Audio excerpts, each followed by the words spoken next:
दुलाराय बर' फरायसा आफादनि 58थि बोसोरारि जे थान्दै जख'न्थाइ दङ जि एनुवेल जि डेलिगेट कन्वेन्सन बेखौ जोङो टंला जि कलेजनि फोथाराव खुंनो थाखाय जों थामथिम खालामबाय आरो दिनै बानजाय आफाद जोंहा उदालगुरि जिल्ला कमिटि एबसुआ खुंनो थाखाय आरो टंला आन्सलिक कमिटिया खुंनो थाखाय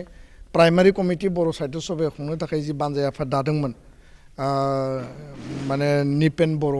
जाय जोंनि टंला कलेजनि सासे माने गोख्रों माने समाज सिबियारि आरो एसिस्टेन्ट प्रफेसर आरो टीम दङ गोबां दङ बिथांमोननि जि टीम दङ बे टीमखौ जोङो एम्पावर खालामदों आरो बिथांमोनानो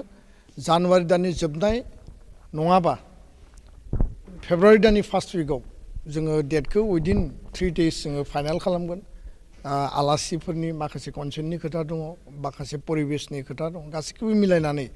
गुबुन गुबुन आफादफोरनिबो जुथुमा दङ दा बे डेटआ माखासे क्लेसिं फैदों बेखौ नोजोर बोनानै जोङो सानथामनि उनाव डेटखौ थिग खालामगोन खिन्थु 2026नि जानुवारिनि लास्ट नङाबा फेब्रुवारि फार्स्ट उइकआव दुलाराय बर' फरायसा आफादनि मिरुनि 58थि एनुवेल जि कन्वेन्सन दङ बियो बेयाव खुंफुंजागोन बेयाव डेलिगेटआव माहारि दानायनि बड'फानि आदर्शजों जों हाबा मावलांनायनि जिखिनि जोंनि समायखिरा आरो लोगोसे बर' गोजोन गोरोबथा 2020 आथिखालाव एसटि मोनद' हारिनो जि जौगासारनाय आरो पपुलास हारिनो एसटि होनायनि जि रिकमेन्डेसन बिनि सायाव गोथौ गुवार सावरायनाय जागोन गुन गोनां सोलोंथाइनि मावथांखि मिशन माने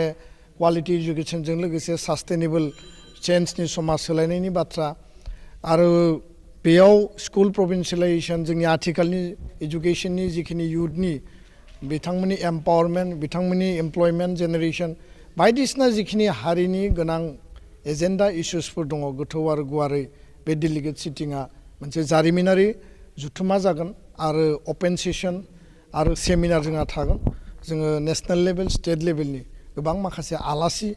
आरो गभर्नमेन्ट लेभेलनि माखासे रिनन जायफोर आलासि बिथांमोनखौबो जोङो हांख्रायगोन जाहाथे बर' हारिनि इस्युसफोरखौ जोङो एड्रेस खालामनायाव बिथांमोननि मदद मोनो आरो सरकारखौ जोङो प्रेसार होनो जाहाथे खाबु मोनो बेबायदि मोनसे थांखिजों हरखाबैब्लाबो 2 दाननि गेजेराव जोङो गासै प्रिपारेसनखौ खालामनानै एबसुनि बे मैखोम मोनसे जारिमिनारि जुथुमाखौ जों खुंनो थाखाय दिनै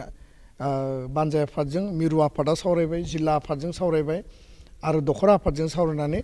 उदालगुरि जिल्लानि गासै दख'र आफादफोरनि मदद आरो खाथि खाला गासैनि मददनि गेजेरजों जों खुंफुंनो थाखाय जों थांखि लाबाय गोजोन्थों जोङो सानथाम मिरुनि हाबाफारिया जागोन आरो जिल्ला आफादा सानसे लायोबा बे सानब्रै जागोन खिन्थु मिरुनि जोङो जुथुमाखौ सानथामनि हाबाफारिजों डेलिगेटनि गेजेरजों सेमिनारनि गेजेरजों जोंहा लिटारेरि कम्पिटिसन बा कालचारेल कम्पिटिसन थागोन बेजों लोगोसे जोंहा माखासे डिसकासन्सफोर थागोन सेमिनार्सफोर थागोन बेनि गेजेरजों बे प्रग्रामा मोजाङैनो जाफुंसारगोन गोजोन्थों